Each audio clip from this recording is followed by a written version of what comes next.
आज हम कबीर पढ़ते हैं। सबसे पहले कबीर जी का परिचय।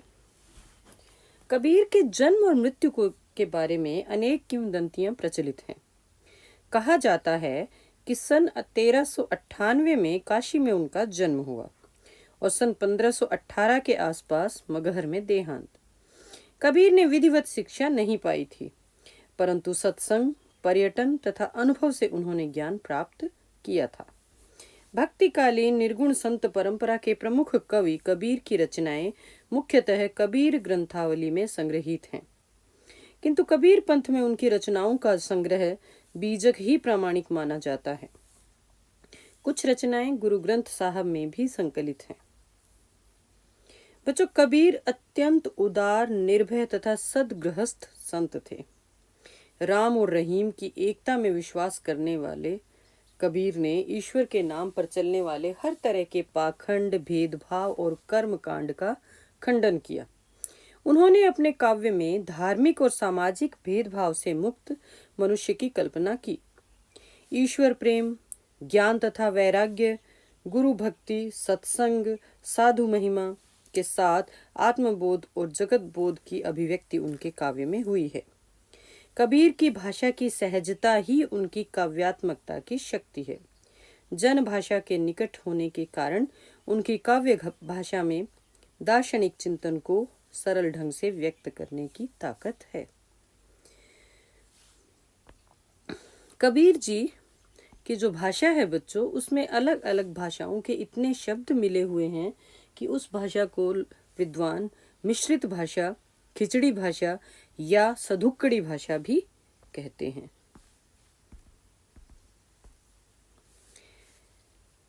जो कबीर के साखियां और शब्द हम पढ़ने जा रहे हैं बच्चों, उनके बारे में हम थोड़ी सी जानकारी ले लेते हैं। यहाँ संकलित साखियों में प्रेम का महत्व, संत के लक्षण, ज्ञान की महिमा, बाह्य आडंबरों का विरोध आदि भावों का उल्लेख हुआ है। पहले शब्द में बाह्य आडंबरों का विरोध एवं अपने भीतर ही ईश्वर की व्याप्ति का संकेत है, तो दूसरे शब्द में ज्ञान की आंधी के रूपक के सहारे ज्ञान के महत्व का वर्णन किया गया है। कबीर कहते हैं कि ज्ञान की सहायता से मनुष्य अपनी दुर्बलताओं से मुक्त होता है। चलिए पढ़ते हैं। अब हम शुरुआत करते हैं कबीर की साखियों से। पहली साखी। मान सरोवर सुभर जल, हंसा केलि कराही, मुक्ता फल मुक्ता चुगे, अब उड़ी अनंत न जाही। सबसे पहले तो बच्चों इनके शब्दार्थ मैं आपको बताती हूँ। मान सरोवर। मान सरोवर बच्चों एक झील है, एक सरोवर है जो तिब्बत में स्थित है। यहाँ बात मान सरोवर की भी कही है और मान सरोवर से तात्पर्य मन रूपी सरोवर भी है। मन रूपी सरोवर या तालाब। सुभर जल। सुभर के भी बच्चों दो अर्थ निकलते हैं। सुभर यानी अच्छी तरह से भरा हुआ, और दूसरी तरफ सुभर शुभ्र, पवित्र के अर्थ में भी आता है। हंसा केलि कराही। केलि करना, विचरण करना, खेलना। हंस एक पक्षी का नाम है। मुक्ता फल मुक्ता चुगे, अब उड़ी अनंत न जाही। मुक्ता फल। मुक्ता फल हुए मोती, और अब उड़ी अनंत न जाही। अनंत यानी अन्यत्र, कहीं और। अब हम इसको समझने का प्रयास करते हैं। कबीर जी कहते हैं कि मान सरोवर में पवित्र जल भरा हुआ है और उसके अंदर हंस विचरण कर रहे हैं और हंस मोती चुग रहे हैं और अब उड़कर कहीं अन्यत्र नहीं जाएंगे। दूसरा अर्थ इसका जो हम लेंगे कि मन रूपी सरोवर में ज्ञान रूपी जल अच्छी तरह से भरा हुआ है, जिसके अंदर आत्मा रूपी हंस विचरण कर रहा है। मन रूपी सरोवर में ज्ञान रूपी जल भरा हुआ है और उसमें आत्मा रूपी हंस विचरण कर रहा है। जो मुक्त आत्माएं हैं, मुक्ता चुगे, मुक्त आत्माएं, मुक्ता फल मोती हो गया। जो मुक्त आत्माएं हैं वो ज्ञान के मोती चुनती है, चुगती है। मुक्ता फल मोती, किस तरह के मोती हैं ये? ज्ञान के मोती हैं। तो जो मुक्त आत्माएं हैं वो ज्ञान के मोती चुगती हैं और उनको अब यहाँ इतना आनंद आ रहा है कि अब ये यहाँ से कहीं और जाना नहीं चाहती, ये और कहीं नहीं जाएंगी। अब बच्चों इसके बारे में हम और कुछ जानकारियां बताते हैं आपको, इसकी भाषा के बारे में। इस साखी की जो भाषा है बच्चों वो सधुक्कड़ी भाषा है। मैंने आपको बताया था कि कबीर की भाषा में हिंदी, पंजाबी, राजस्थानी और भी न जाने कौन कौन सी बहुत सारी भाषाओं का मिश्रण है। कबीर जी संत थे और अक्सर वह संतों के साथ तीर्थ यात्रा पर या संत समागम के लिए घूमते रहते थे। कई तरह के लोगों के साथ उनकी बातचीत, चर्चा होती रहती थी, तो इसी वजह से उनकी भाषा में अनेक भाषाओं के शब्द आ गए थे। तो उनकी भाषा को हम सधुक्कड़ी भाषा, सधुक्कड़ी यानी साधुओं के बोली जाने वाली भाषा, या इसको मिश्र भाषा या खिचड़ी भाषा भी हम कह सकते हैं। तो इस साखी की भाषा सधुक्कड़ी है। ये दोहा छंद है। इसमें प्रतीकात्मक शैली का प्रयोग किया गया है। यहाँ मानसरोवर जो है वो मन का प्रतीक है, जो जल है वो उसमें भरे हुए ज्ञान का प्रतीक है, हंस आत्मा का प्रतीक है और जो मोती हैं वो ज्ञान का प्रतीक है, ज्ञान रूपी मोती का प्रतीक है। इसमें रूपक अलंकार भी है, मान सरोवर, मन रूपी सरोवर। श्लेष अलंकार भी है, सुभर। सुभर के यहाँ दो अर्थ निकलते हैं बच्चों, मैंने पहले भी बताया था। श्लेष अलंकार में आपको पता है कि एक ही शब्द के साथ कई अर्थ छुपे हुए होते हैं। तो यहाँ भी सुभर के दो अर्थ मैंने आपको बताए थे, एक अच्छी तरह से भरा हुआ और एक शुभ्र यानी स्वच्छ, पवित्र। तो यहाँ श्लेष अलंकार भी है। केली कराही में अनुप्रास है। ठीक है, अब हम अगले दोहे पर चलते हैं। प्रेमी ढूंढत मैं फिरऊं, प्रेमी मिले न कोई, प्रेमी को प्रेमी मिले, सब विष अमृत होई। कबीर जी यहाँ बात कर रहे हैं ज्ञान की, ज्ञान के माध्यम से ईश्वर को पाने की, प्रेम के माध्यम से ईश्वर को पाने की।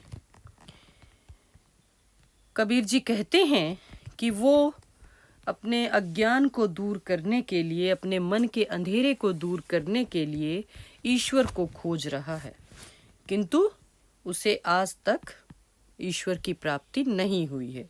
वो प्रेमी जो वास्तव में प्रेम करता है, बच्चों प्रेमी का अर्थ यहाँ उस व्यक्ति से है जो बिना किसी ईर्ष्या द्वेष के, जो बिना किसी पक्षपात के सभी लोगों को एक समान प्रेम करता है, उसे प्रेमी कहा गया है। भक्त के अर्थ में भी हम यहाँ लेते हैं। तो कबीर जी कहते हैं कि वो सच्चा प्रेमी ढूंढ रहे हैं जो वास्तव में प्रेम करने वाला है, लेकिन उन्हें ऐसा कोई व्यक्ति आज तक मिला नहीं है। प्रेमी को प्रेमी मिले, सब विष अमृत होए। कबीर जी कहते हैं कि अगर हमें ईश्वर की प्राप्ति हो जाए, क्योंकि अक्सर हम मानते हैं कि ईश्वर ही हैं जो बिना किसी भेदभाव के, बिना किसी तरह के पक्षपात के सबको एक समान ही प्रेम करते हैं, उनके मन में किसी प्रकार की ईर्ष्या और द्वेष नहीं होते। और ऐसे ही सच्चे मन का जो भक्त है उसी का ईश्वर से मिलाप होता है। और जब इस प्रकार से दो प्रेमी मिलते हैं तो जितनी भी बुराइयां हमारे जीवन की हैं वो सब की सब अच्छाइयों में बदल जाती है। हमारे जीवन में जितनी भी विपरीत परिस्थितियां हैं वो सब हमारे अनुकूल हो जाती है। यहाँ बात यही कही गई है कि अगर ईश्वर और भक्त दोनों एक हो जाएं, एकाकार हो जाएं, तो सभी समस्याएं अपने आप दूर हो जाती हैं। बच्चों अब इसकी भाषा के विषय में हम बात करते हैं। ये भी सधुकड़ी भाषा ही है। देखो सभी साखियां जो हम पढ़ेंगे बच्चों, भाषा सभी की सधुकड़ी या मिश्रित भाषा ही है। इसमें प्रेमी शब्द बार बार आया है। प्रेमी शब्द की बार बार जो आवृत्ति हो रही है, पुनरावृत्ति जो हो रही है, उसके कारण इसमें एक अलग ही प्रवाह आ गया है भाषा में। यहाँ जो विष है वो बुराइयों का प्रतीक है और अमृत अच्छाइयों का। विष बुराई या दुर्भावना, पाप, इन सब का प्रतीक है। अमृत अच्छाइयों का प्रतीक है। इसमें ईश्वर के प्रति प्रेम की चर्चा मुख्य रूप से की गई है। तीसरा दोहा, हस्ती चढ़िए ज्ञान को सहज दुलीचा डारी, स्वान रूप संसार है भूकन दे झक मारी। बच्चों हस्ती कहते हैं हाथी को। कबीर जी ज्ञान मार्गी कवि थे, लेकिन जो उनका ज्ञान है वो सहज ज्ञान है। उन्होंने कभी भी अपनी घर गृहस्थी छोड़कर और कठिन तपस्या नहीं की। उन्होंने गृहस्थ होते हुए भी सहज तरीके से ईश्वर की भक्ति की। तो वो सहज ज्ञान के ही पक्षधर हैं और हम सबसे भी वो यही कह रहे हैं कि अगर तुमने ज्ञान प्राप्त करना है तो ज्ञान रूपी हाथी पर सहज ज्ञान का दुलीचा डालकर चढ़िए। दुलीचा कालीन या कुछ एक ऐसा कपड़ा होता है बच्चों जो किसी हाथी के ऊपर बिछाया जाता है और फिर उसके ऊपर हम बैठते हैं। तो कबीर जी कहते हैं कि अगर हमें ज्ञान रूपी हाथी की सवारी करनी है तो उस पर सहज ज्ञान का दुलीचा डालकर चढ़ना है। और वो ये कह रहे हैं कि तुम अपनी भक्ति जब करोगे तो बहुत सारे लोग हैं जो तुम्हारे बारे में कुछ भी कहेंगे, तरह तरह की बातें बनाएंगे, लेकिन तुम्हें उनकी परवाह नहीं करनी है। क्योंकि जैसे हाथी जब चलते हैं तो बहुत सारे कुत्ते उसके पीछे भौंकते रहते हैं, लेकिन हाथी उसकी परवाह किए बगैर ही चलता रहता है। तो यहाँ भी कबीर जी कहते हैं कि ये संसार तो कुत्ते के समान है, उसे झक मारकर भौंकने दे, उसकी परवाह किए बगैर लगातार तू अपने ज्ञान में व्यस्त रहे, अपने ज्ञान को प्राप्त करने में लगा रहे। अब बच्चों इसके भाषा की बात भी हम करते हैं। इसमें रूपक अलंकार है ज्ञान रूपी हाथी। इसमें उपमा भी है कि संसार कुत्ते के समान है, स्वान रूप संसार है, तो इसमें उपमा अलंकार है। झक मारी एक मुहावरा है, झक मारना। इस दोहे में ज्ञान की सहज साधना का वर्णन किया गया है। कबीर जी ढोंग और आडंबर के सख्त विरोधी थे। उन्हें कभी भी ये बात अच्छी नहीं लगी कि व्यक्ति ईश्वर को पाने के लिए किसी भी तरह के कर्मकांड करे। उन्होंने हिंदू और मुस्लिम दोनों संप्रदायों के लोगों को एक समान फटकार लगाई है जब भी उन्होंने बाहरी आडंबर की बातें की हैं। अब चौथा दोहा, पखा पखी के कारणे सब जग रहा भुलान, निरपख होई के हरि भजे सोई संत सुजान। पखा पखी, पखा पखी का अर्थ है बच्चों पक्ष और विपक्ष। कबीर जी कहते हैं कि संसार के लोग किसी भी बात पर एक मत नहीं हो पाते। हर कोई अलग अलग धर्म को मानता है, अलग अलग पंथ को मानता है और अपने ही पंथ को सबसे अच्छा मानता है। वह अपने धर्म की, अपने पंथ की बुराई को या अपने पक्ष की बुराई को बिल्कुल नहीं देखता। अपने पक्ष के प्रति उसकी अंधश्रद्धा है और जो विरोधी पक्ष है उसके प्रति उसका अंधा विरोध है।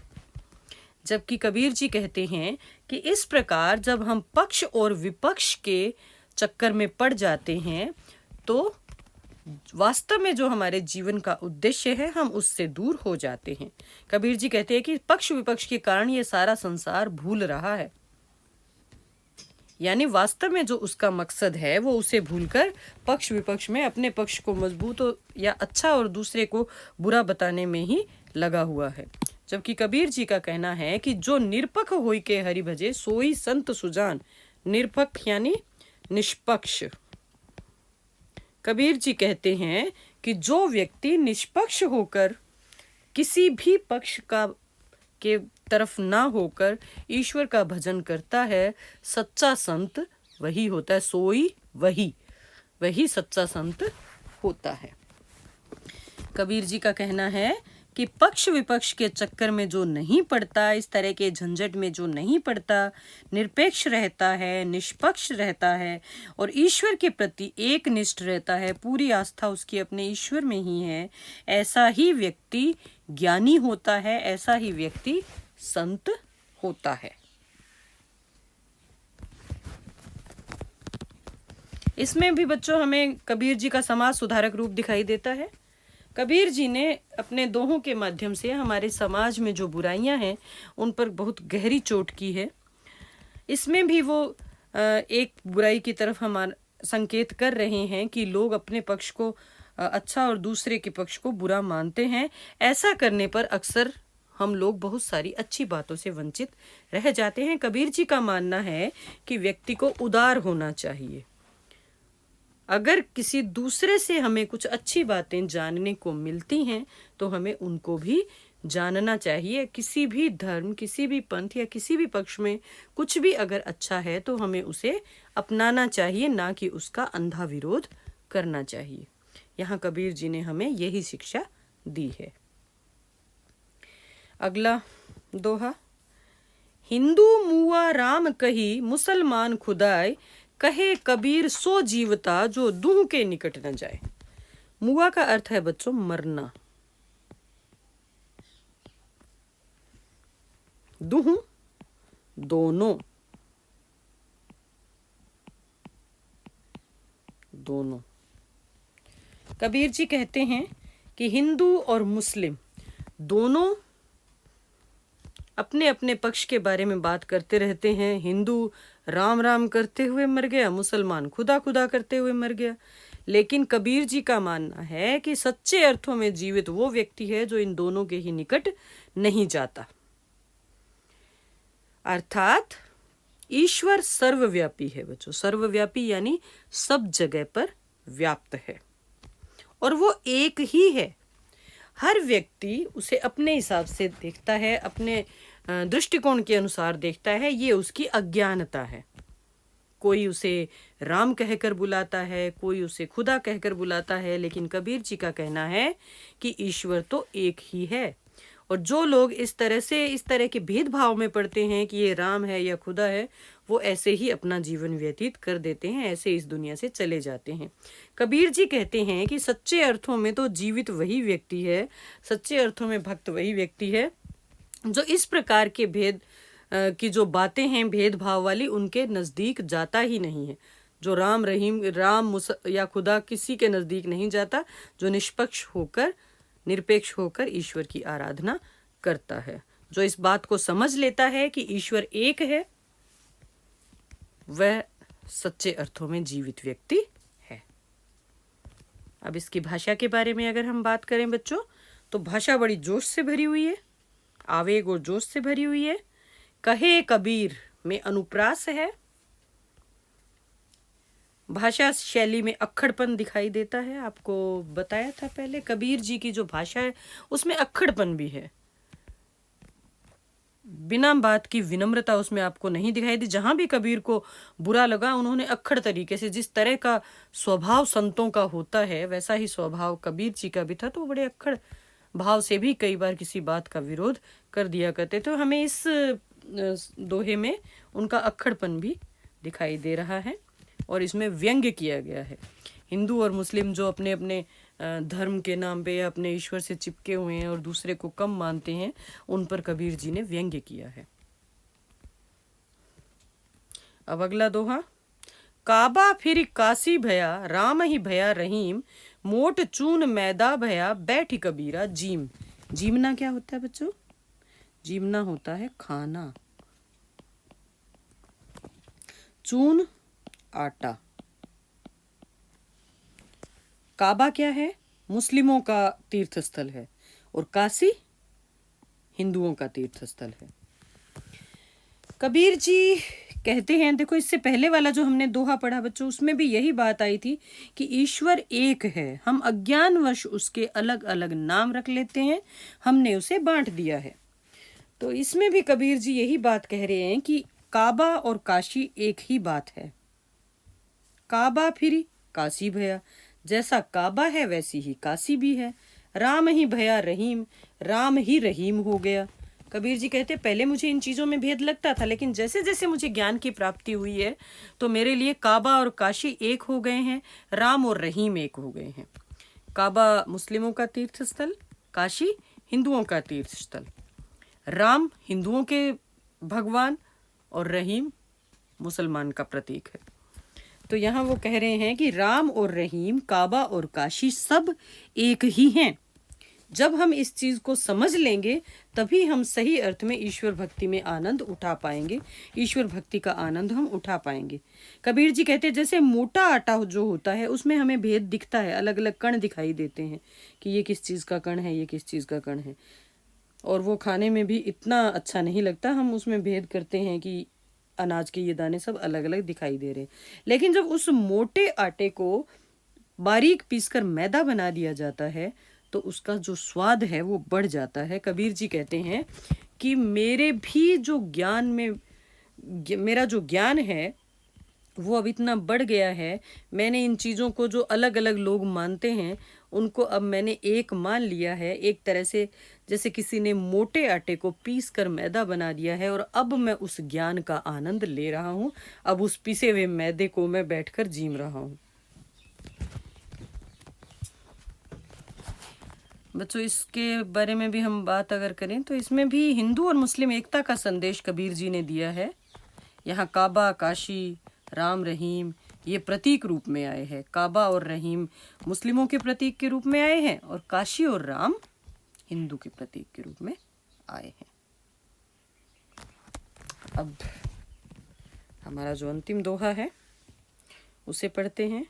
ऊंचे कुल का जन्मिया, जे करनी ऊंच न होई, सुबरन कलश सुरा भरा, साधु निंदा सोई। कबीर जी जात पात को नहीं मानते। उनका मानना है कि ये सब लोग अपने स्वार्थ के लिए करते हैं। कोई भी व्यक्ति सिर्फ किसी ऊंचे कुल में जन्म लेने से महान नहीं हो जाता। अगर उसके कर्म अच्छे नहीं हैं तो उसको महान नहीं कह सकते। इसके लिए उन्होंने एक उदाहरण दिया है। उन्होंने कहा है कि अगर सोने के कलश में शराब भर दी जाए तब भी शराब के गुण नहीं बदलते। साधु लोग जो है, जो सज्जन लोग हैं, वो तो उसकी तब भी निंदा ही करेंगे। उसी प्रकार ऊंचे कुल में जन्म लेकर अगर हमारे काम अच्छे नहीं हैं तो कोई भी हमारी तारीफ नहीं करेगा, कोई भी हमें अच्छा नहीं कहेगा। ऊंचे कुल का जन्म है, ऊंचे कुल में अगर जन्म लिया है लेकिन करनी ऊंची नहीं है तो हमें कोई भी अच्छा नहीं कहेगा। सुबरन स्वर्ण या सोना,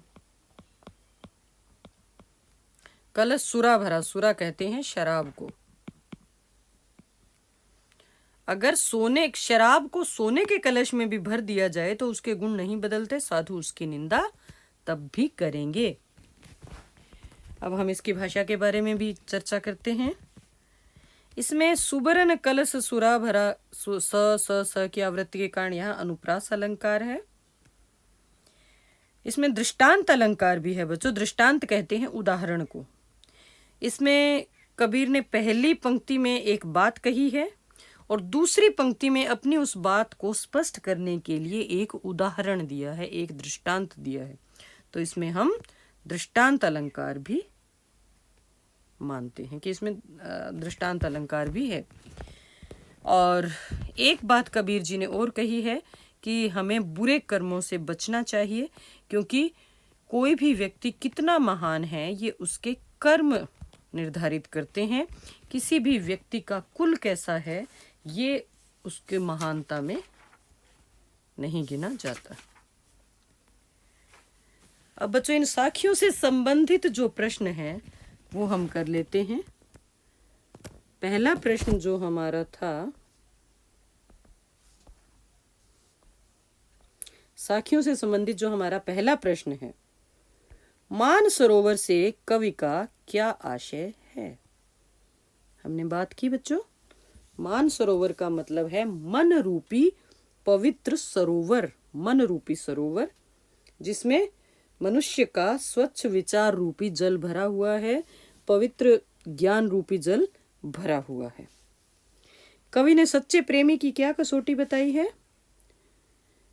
कवि ने कहा है कि सच्चा प्रेमी जो होता है वो ईश्वर की भक्ति करते हुए ईश्वर को पाने की कोशिश करता है। इसके अलावा किसी प्रकार के सांसारिक चीजों में उसकी रुचि नहीं होती। वो किसी प्रकार का ईर्ष्या, द्वेष, दुर्भावना या किसी के प्रति मोह या लालच या इस तरह का कोई भी उसमें गुण या दुर्गुण नहीं होता। वह अपने ईश्वर को पाने के लिए ही पूरी तन्मयता के साथ लगा हुआ होता है। सांसारिक आकर्षण जो है वो ईश्वर को पाने में बाधा होते हैं। तीसरा दोहा, तीसरा प्रश्न, तीसरे दोहे में कवि ने किस प्रकार के ज्ञान को महत्व दिया है? तीसरा दोहा क्या था हमारा? हस्ती चढ़िए ज्ञान को सहज धूलि चा डारे। कवि का मानना है कि अगर हमें ईश्वर की प्राप्ति करनी है तो हमें सहज ज्ञान को अपनाना चाहिए। बहुत ज्यादा हठ योग या मुश्किल तपस्या करके हर व्यक्ति ईश्वर को नहीं पा सकता है। ईश्वर को पाने का जो सबसे आसान तरीका है वो यही है कि हम इस संसार में रहते हुए, गृहस्थ होते हुए भी सन्यासियों की तरह अपना जीवन व्यतीत करें। हम सहज ज्ञान को अपनाएं। चौथा प्रश्न, इस संसार में सच्चा संत कौन कहलाता है? बच्चों ये प्रश्न पूछा गया है पखा पखी वाले दोहे में से। पखा पखी के कारण सब जग रहा बुलान। कबीर जी कहते हैं कि इस संसार में सच्चा संत वही व्यक्ति है जो लोभ, मोह, अपने पराये की भावना से दूर रहता है, जो सांसारिक मोह माया से दूर रहकर अपनी भक्ति करता है, जो किसी प्रकार के पक्ष विपक्ष या किसी प्रकार के वाद विवाद में नहीं पड़ता, इस संसार में रहकर भी निर्लिप्त, इस संसार से निर्लिप्त रहकर जो ईश्वर की भक्ति में लगा रहता है, वही सच्चा संत कहलाता है।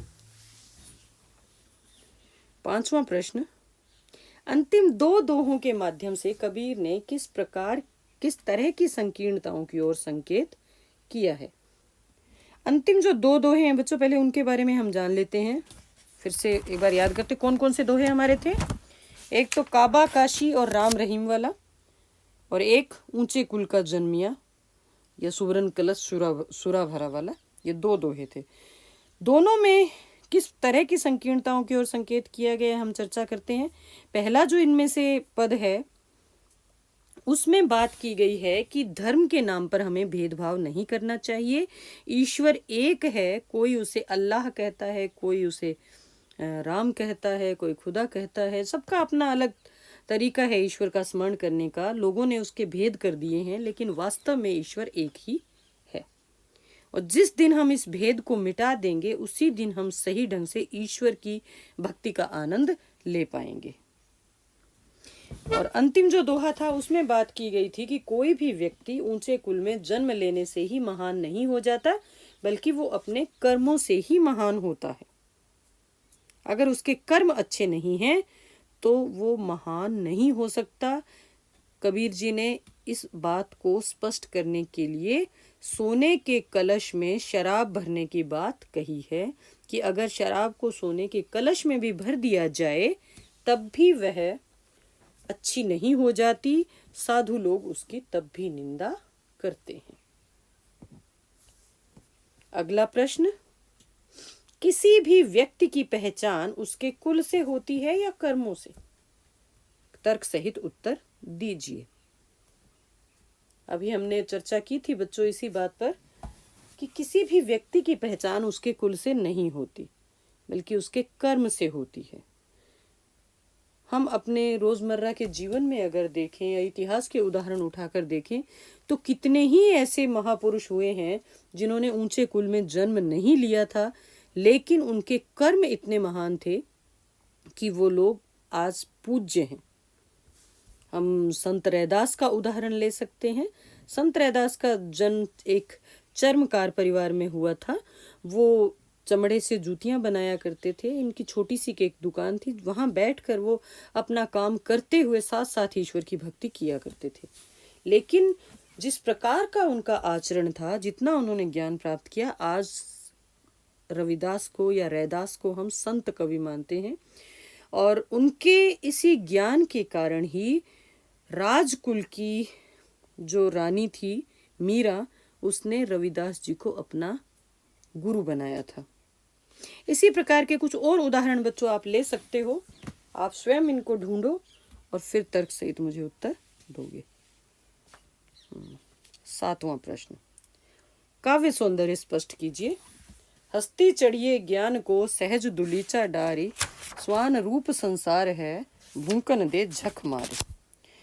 बच्चों, काव्य सौंदर्य में हमें क्या क्या चीजें बतानी हैं, पहले तो मैं आपको ये स्पष्ट कर देती हूँ।